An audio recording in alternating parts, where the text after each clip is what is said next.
Les proches et les fans d'Ozzy Osbourne peuvent pousser un ouf de soulagement. Il y a quelques jours, le leader de Black Sabbath est entré à l'hôpital pour subir une très lourde opération du cou et du dos pour réparer les dommages subis par son corps après qu'il a chuté chez lui, il y a 3 ans. Selon Page 6, cette opération consistait à retirer et à réaligner les tiges de fer dans son cou et son dos. Ozzy a 73 ans et tout type de chirurgie quand on vieillit est difficile, a déclaré une source. C'est assez important. Il a les tiges dans le cou et le dos réalignés depuis qu'il a chuté en 2019.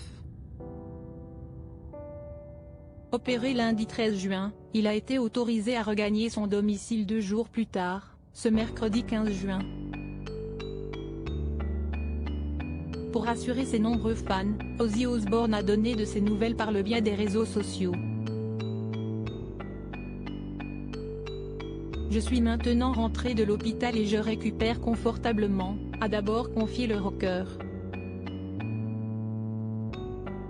Et d'ajouter, je ressens définitivement l'amour et le soutien de tous mes fans et j'envoie à tous un grand merci pour leurs pensées, leurs prières et leurs meilleurs vœux pendant mon rétablissement. Son épouse, Sharon Osbourne a également donné de ses nouvelles.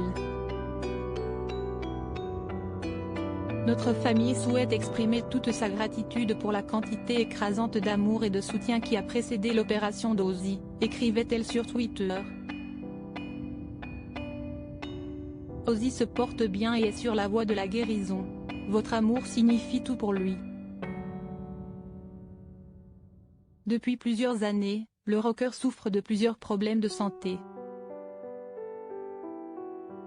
En janvier 2020, il révélait être atteint de la maladie de Parkinson.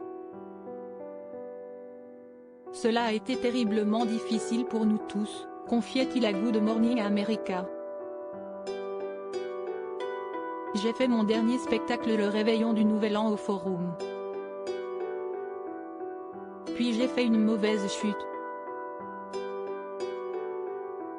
La maladie d'Ozzy Osbourne n'est pas une condamnation, j'ai dû subir une intervention chirurgicale au cou, ce qui m'a foutu tous les nerfs en vrac. Je n'avais jamais entendu parler de douleur nerveuse, et si est une sensation étrange, ajoutait le rocker. Dans son combat, Ozzy Osbourne peut compter sur la présence et le soutien sans faille de son épouse. Ce n'est pas une condamnation à mort, mais cela affecte certains nerfs de votre corps.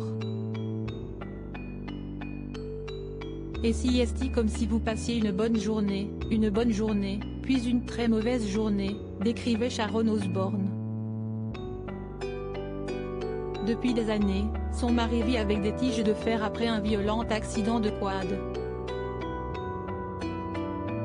En 2019, une chute à son domicile a délogé les vis de son cou et de son dos.